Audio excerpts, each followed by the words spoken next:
తండ్రి బలం ఇచ్చినాడు. అది మహిమతో కూడిన బలమది, అది తండ్రి యొక్క బలమది.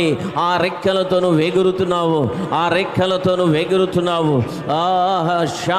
శలద నువ్వు అలసిపోవు, అలయక పరిగెడతావు, సొమ్మసిల్లిపోవు. నీవు ఆత్మీయ జీవితంలో నీవు సొమ్మసిల్లిపోవటం అనేది జరగదు, అలసిపోవటం అనేది జరగదు. తండ్రి సన్నిధిని వెతుకువాడు అలసిపోడు, తండ్రి సన్నిధిని వెతుకువాడు అలసిపోడు, అలయడు, రాధ సొమ్మసిల్లడు. నువ్వు సొమ్మసిల్లవు, నువ్వు అలసిపోవు. హల్లెలూయా. ఆహా ఆహా రిదే లిదే మజారద లద బద బద బద బద హే రిద లిద దీన సేరి బాద సేరి బాద సేరి బాద దూరా దూరా దూరా దూరా దూరా హే అరదల మో షండలి అనదల షండలి ఎగురు